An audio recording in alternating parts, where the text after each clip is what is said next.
So, you want to buy a VR headset, but you're not quite sure which one to buy. But don't worry, I got you.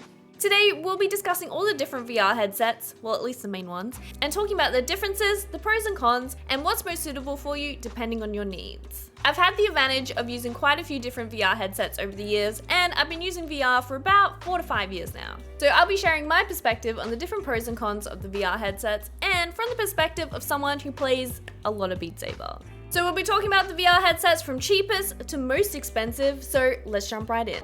First up, we have the PlayStation VR. So the PlayStation VR has been out for quite a few years now. It was released in October 2016, and they have announced that there is a new one coming, which adds a big question, should you even bother investing in one of these? Now, the PSVR does have quite a few pros. There's some really cool exclusive PSVR games available, like Iron Man VR, Hitman VR, Blood and Truth, Until Dawn Rush of Blood, Farpoint. There's quite an extensive list of exclusive PSVR games, and they're all pretty decent. But it doesn't change the fact that this is pretty old tech now. The resolution quality is pretty low, so I find a lot of the visual quality of the games to be really lacking. And this headset isn't the most comfiest. It's pretty clanky, and the tracking, so if you want to play games like Beat Saber or like a shooting game for PSVR, it's going to struggle a little bit. But price point wise, it's pretty cheap, but I don't really recommend getting one of these brand new these days. You can get these refurbished for about $150, I think, and that's like an okay price. I'd probably only recommend the PSVR for those who maybe want it to be like a family VR headset,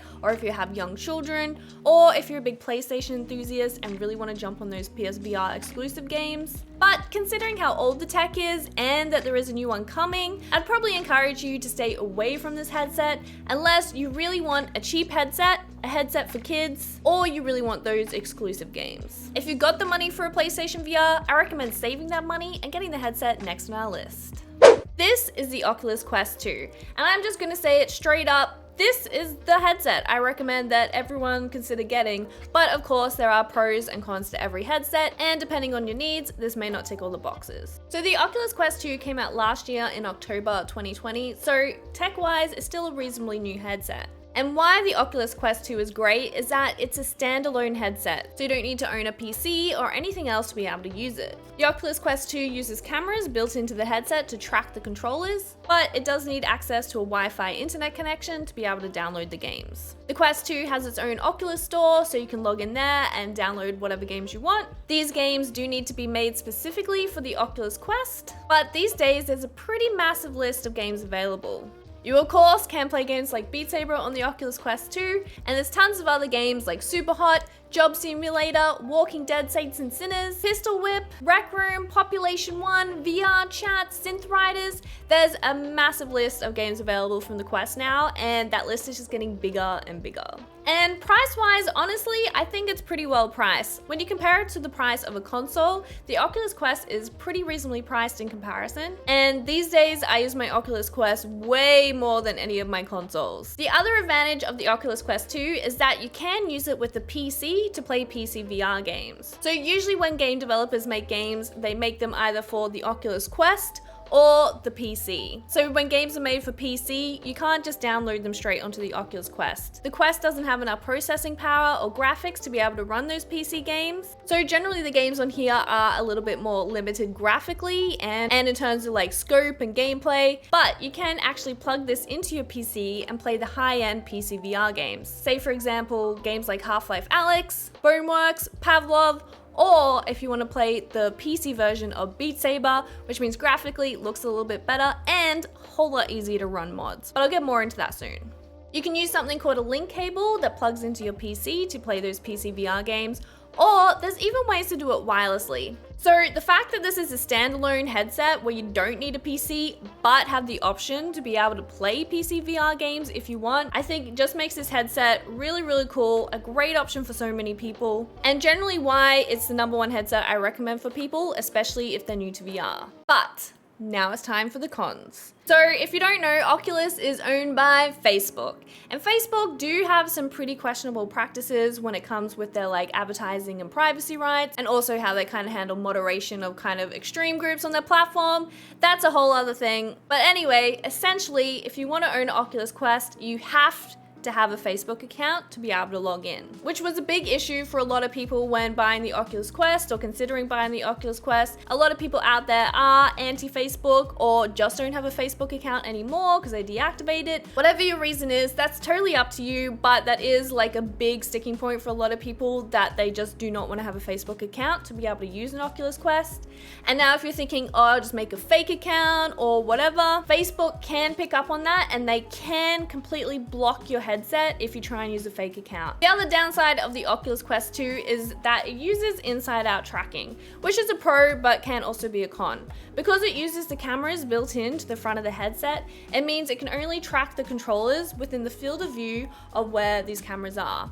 So for games like Beat Saber, if you are moving your arms around sporadically and trying to hit really fast blocks, it may struggle to keep up with the tracking for games like Beat Saber, which generally isn't a big problem. You probably won't notice it, but when you get to higher skill levels, it is probably something you may struggle with, which for me personally, I get really frustrated with because I want to be able to hit the blocks and dance around, and sometimes that tracking just doesn't always pick up the controllers. But again, not a big problem for casual play, but for high-end play, might be an issue. But in saying that, there are quite a lot of pro players who do use the Oculus Quest who are very highly ranked on the leaderboards, and I think it's just about understanding the tracking limitations and working within that. So on the point of Beat Saber, because Beat Saber runs the Oculus Quest version on the Quest, generally to get custom songs, you aren't really allowed to, but you can modify your Oculus Quest to be able to get custom songs. This process isn't particularly easy to do, but it is possible. I have tutorials on my channel. Lots of people have other tutorials too, but it is against the terms of service, which can kind of scare off a lot of people from modding their Oculus Quest to get custom Beat Saber songs. In saying that, thousands and thousands of people have modded their Quest to get custom songs for Beat Saber, and no one has ever been banned. So if you are buying an Oculus Quest to play custom songs in Beat Saber, then that's something you'd have to consider, whether you're willing to modify your Oculus Quest to be able to do so. And again, I do it all the time, never had any issues. The process is a little scary, but again, thousands and thousands of people do it, no one's ever had any issues. But I think that's a big thing when people see me playing Beat Saber, they're like, oh, I want to play Beat Saber, and then they get to the modding step, they're like, oh god, that looks terrifying. So just a heads up there. The other part is, if you do want to be able to use this with a PC, you need to make sure that your PC has high enough specs. So I think the minimum graphics card is like a 1080 or something these days. So you do need like a decent kind of gaming PC if you do want to play PC VR games. And the last and final con, which isn't really a big con to a lot of people, but for me, it's like the reason why I don't use this headset more. And that is comfort. I find this headset so damn uncomfortable. I find it just the most uncomfortable thing. If I wear it for like half an hour, I just want to rip it off my head, like my whole skull hurts. In saying that, I am somewhat alone in these feelings. A lot of people have no issues at all with the comfort with the Quest. Maybe I just have a weird shaped head or whatever, I don't know. But the biggest challenge with the Quest is that it's a lot of the weight is at the front. So you kind of have this big chunky thing in your head kind of pulling down. So you can battle that by getting kind of like different straps. This is the Elite strap that I have on currently, and it improves the comfort a little bit, but I still find it so uncomfortable. So that's an extra cost, and they are prone to breaking a little bit as well, but that's something I think they cover under warranty. Alternatively, a lot of people add like a battery pack to the back to kind of level the weight, because yeah, a lot of the discomfort comes from the weight falling forward. So you're adding a battery pack to the back kind of like balances it out a little. But that's basically a whole bunch of info about the Oculus Quest 2. I do recommend it if you are new to VR. If it's your first VR headset, then this is probably the one I recommend getting. But if you're anti-Facebook, or if you think you want to go a little bit more hardcore with like the VR gaming, then stay tuned. And also, if you're a content creator, if you're someone who wants to like make YouTube videos or stream VR content, you can do it this, but then there's a lot of considerations like microphone, audio, game capture, like all of these things things you need to consider, which just make it a million times harder on the Quest. But in saying that, if you are buying an Oculus Quest, I have an affiliate link down below. If you want to support me and my content, then if you buy through that link, I think I get like a small percentage or something. So yeah, if you use that link, that'll be awesome. But if you don't want to, that's totally fine. Next up, I want to chat about these two headsets. So this is the Oculus Rift CV1 and this is the Oculus Rift S. Both these headsets aren't available anymore. But I get so many questions about people asking about these headsets and whether they should get one. And I think a lot of people see them secondhand and think about picking them up. And the other part is, I think a lot of pro Beat Saber players use the Oculus Rift S and the CV1. I think if you are able to get an Oculus Rift S pretty cheap, then it may be worth it, especially if you're looking to do kind of like pro Beat Saber play. You need to have a VR enabled PC, but again, they don't make them anymore. If you want to pick one up secondhand, I recommend doing your research and truly understand why you want to buy older tech. The resolution on these, I think, is a little bit lower than what's available currently. And again, it uses inside-out tracking on the Rift S. So I don't love this headset, but there's lots of people who do. So go ask them, not me, on whether you should buy one of these because they don't make them anymore. Next up, we have the HP Reverb G2. I really wanted to like this headset, but oh boy, did it have a rough launch. And my experience with it was pretty rough as well. So the HP Reverb G2 is made by HP. It's a Windows mixed reality headset. So it kind of like uses Windows mixed reality software to kind of boot it up. But then from there, you can play kind of like PC VR games, whether through Steam or wherever else. And design-wise, I really like the design of this. It's nice and light. It's similar to the Oculus Rift CV1, which is like my favorite design-wise. It's comfortable. It's got decent headphones. The controllers are a little bit ginormous. I didn't love the controllers. I love the grip on them, but this giant like halo thing, kind of quite big. But outside of that, really love the design, really love like the resolution and graphics quality. And unfortunately, that's where the praise ends. So when I first got this headset, I went to plug it into my PC and it just didn't work. It just didn't work. Apparently there was an issue where this model of VR headset doesn't work with a particular AMD CPUs, which is what I had. So it would only work with one of my USB ports, which was at the front. And that was just kind of a nightmare to work out initially. I had to jump on forums and work out what was going on. I believe it's something they've fixed now. I'm not too sure, but not a great first experience. And then when I put the headset on, went to play some Beat Saber, turned the volume up to about 100, and the headphones just started to like crackle and go crazy, and then the audio just died. I was like, what is going on? And I Googled it, and of course, this was like a known issue with the headsets. Again, don't know if they fixed that. Definitely not a great first experience. And then from there, finally played some Beat Saber. And again, just the tracking was not good. The tracking was not good, unfortunately. So for games with Beat Saber, you know, I kind of expect there to be some tracking issues. This headset does use inside-out tracking. So again, it uses cameras built into the headset to track the controllers. And for how many they are and how big this controller is, you'd think it's got lots of things to track, but unfortunately, yeah, with Beat Saber, I'd have moments where the controllers just go flying off.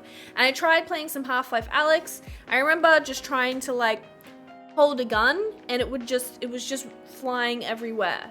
I just could not get it to hold still to be able to shoot a gun. It was just not a nice experience. But at this stage, if you are thinking about getting a HP Reverb G2, I highly recommend that you do a lot of research, jump into some forums, jump into some like YouTube reviews. But I really hope that, yeah, in the future, they can like overcome those issues and be a great competitor in the market. But for now, this one was a disappointment. Next up, we're going into Vive territory. We got the HTC Vive Cosmos. So I did a review a little while on the HTC Vive Cosmos and the Cosmos Elite.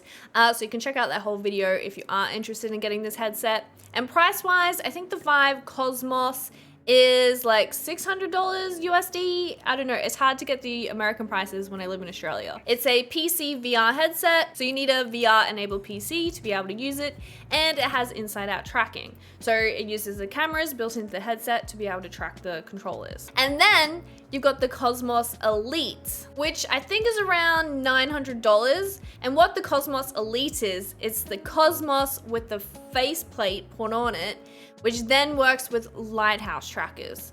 So what lighthouse trackers are little kind of devices that you put around your room, which then track the VR headset. And lighthouse trackers are great because they give you like a 360 kind of tracking view of the headset. So you get a lot better tracking quality, which is great for games like Beat Saber or kind of shooting games where wherever you move and no matter where the controller is, it's going to be able to see those controllers. But the downside of having lighthouse trackers, it is generally something you need to have permanently set up in like an office or a room. They do need to be mounted at about 2 meters high. So generally you need to put them attached to your walls, which is not great for rentals, or have attached to stands, which means you permanently have these stands set up. So investing into a headset which has lighthouse trackers, it's not just a cost investment, it's also a space investment. So that's something else to think about when picking up one of these headsets. But anyway, that's the difference between the Vive Cosmos inside out tracking and the Cosmos Elite lighthouse tracking. But I got to try them both out, and the Vive Cosmos, it was like fine. It was fine. It has an interesting design which has like a flip up headset, which was pretty unique, and that was fine. Again, like I think it is pretty cool to be able to flick up the headset pretty easily, but I did find it a little bit clunky. The graphics in the headset was pretty decent as well.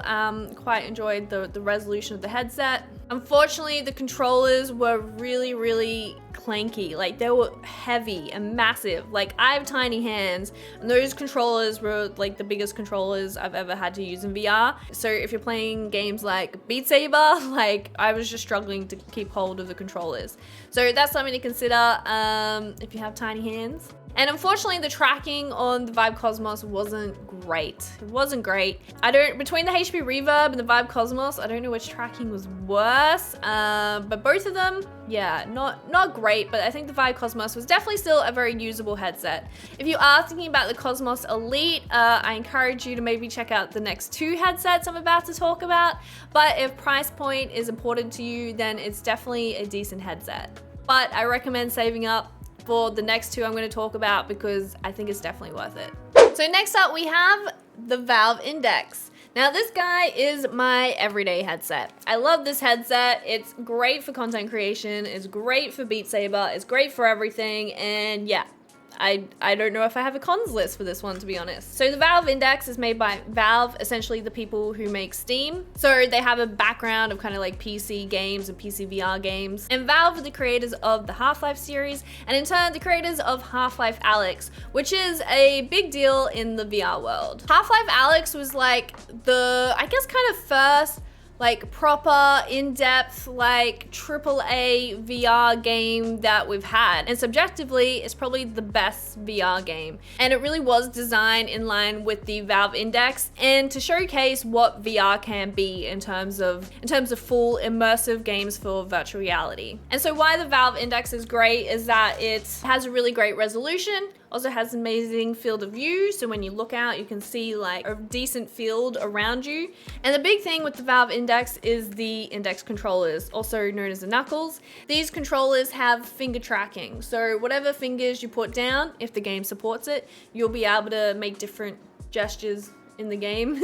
Of course, I always go for the lewd finger, that's the point. So the Valve Index is a PC VR headset. You need a pretty decent PC to be able to run the Valve Index, and it also uses lighthouse trackers. So again, you do need to have those external trackers which are mounted around the room or in stands and raised about 2 meters for it to track the headset and the controllers. And price-wise, I think the whole set for the Valve Index is $999. I could be wrong, but no regrets. Absolutely love this headset. I use it every single day, and the controllers are really great for Beat Saber. Tracking's really great for Beat Saber. And as a content creator, the big thing for me is that the microphone is amazing. Like out of all the other headsets I've mentioned, all the microphones are just hot garbage, and I recommend using something external. And the earphones, they sit kind of just above your ears. They're really nice as well. The audio is really immersive, and comfort-wise, I find this thing so comfortable. I struggle to find any cons on this headset apart from the price and that it may not be available in your country. But outside of that, I really love this headset. The only other thing that I'll talk about soon when we get to our next headset is that it's wired. So you cannot use this wirelessly. You must use a cable plugged into your PC, which is a big downside for a lot of people. But for me, I just hang it to the wall kind of thing and deal with it. So in conclusion, if you're like a hardcore gamer and you already have like a decent PC, then a Valve Index or the next headset I'm going to talk about are really great options because they're going to give you really high quality immersive gameplay for VR and some really great tracking as well, which is important if you like to play a lot of Beat Saber. So next up, we have the HTC Vive Pro 2. So the HTC Vive was kind of like the OG kind of VR headset that everyone owned. And then I think they stopped making it. And then there was also the HTC Vive Pro for a while, which was just kind of a higher resolution headset. Recently, a few months ago, they released the HTC Vive Pro 2. And I was able to check it out. I don't have it anymore, but I was able to check it out, do like an impressions video on it, so you can check that out, link down below. But essentially, the HTC Vive Pro 2 is similar to the Valve Index in a lot of ways. It's a PC VR headset, so must be used with the VR-enabled PC, and uses Lighthouse trackers, so you need to have the room and space for the Lighthouse trackers to be set up. And tech-wise, it's pretty impressive, and the resolution is higher than the Valve Index. It also has a higher refresh rate, I believe, so it's a lot smoother, and the field of view is further as well. And I got to try these things out, and it's pretty nice.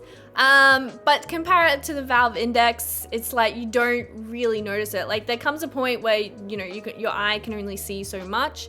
And I didn't like, I could see a difference, but it wasn't like a game changer for me compared to the Valve Index. Comfort wise, the Vive Pro 2 was pretty comfortable, and it uses the Vive ones, which are the kind of OG controllers that have been used for VR stuff for like years and years. So kind of disappointing they didn't upgrade the controllers, but the Vive ones are tried and true, and a lot of people really like them. So when it comes down to Vive Pro versus Valve Index, the Vive Pro 2 is a more expensive headset. I think it's $1,000 just for the headset, but if you want the whole kit with like the lighthouses and everything, it's about $1,300. But probably the most like expensive VR headset that's like commonly used. But ultimately, if you're looking at the Valve Index versus the Vive Pro 2, it comes down to whether you want wireless. HTC Vive do have a wireless adapter that you can use with the Vive Pro 2. It only works on headsets like the Vive or the Cosmos Elite. So if having a wireless VR experience is really important to you, then those are the ones to look at. I personally don't really care for it because I forget to charge things, and you have to attach it to your headset, which adds a lot of weight. You got to attach like a power thing to you. It just becomes a whole lot more extra work. Lots of people I know use the Vive Pro 2 and use it wirelessly, swear by it. They love being wireless, and they would not touch anything that wasn't wireless. So that is a feature that is really important to a lot of people. So if that's you, then definitely check out the Vive Pro 2 or the Cosmos Elite if you want to check out wireless. One thing I forgot to mention as well, if you want to use full body tracking like the feet trackers, they only work with headsets that use the Lighthouse trackers, which means it only works with the HTC Vive, the Valve Index, or the Cosmos Elite. So you can use feet trackers. A lot of people would do it if they're using avatars for games like Beat Saber or VTubing, or if you're using full body tracking in VR chat. That's definitely at the like high-end scale of VR and what you can do with it. If you're new to VR and you don't even know what I'm talking about, then like probably don't worry about these things. But yeah, again, only need to worry about that stuff if you really want to get super in depth into the world of VR. So that pretty much sums it up for the most popular VR headsets. There are plenty others available, but I don't think they're like mainstream enough to really consider buying them. Things like the Primax, the Pico Neo, I don't know, whatever else. But if you are interested in getting one of those headsets that I haven't mentioned, I recommend doing a whole bunch of research. One other thing I thought I'd mention is that there are lots of rumors at the moment about an Oculus Quest Pro or a new kind of like standalone Valve Index. And at the moment, we really don't have a lot of information about them. And I don't think those headsets would be coming this year. If anything, probably maybe October next year, because that's usually when headsets come out. But I personally wouldn't put up buying a headset because of some rumors, because we don't know if they're even true or if anything will come of them. But yeah, I hope this video was helpful. Obviously, everyone's gonna have different opinions about what headsets are good or bad, but these are my opinions, and you know, I basically use VR for a living. I've got to try out lots of different VR headsets, but everyone has different things that they want or need in different headsets. So hopefully my perspective can help you make a decision. But generally it comes down to, I do highly recommend the Oculus Quest 2 for new VR users, or I recommend the Valve Index for your more high-end, hardcore VR users. But I stream VR games all the time on twitch.tv/Naysy if you want to come hang out and check out some games with me. And don't forget to subscribe to the channel to check out my future VR videos. Thanks again for watching this video. I hope this video was helpful and I'll see you in the next one. Bye!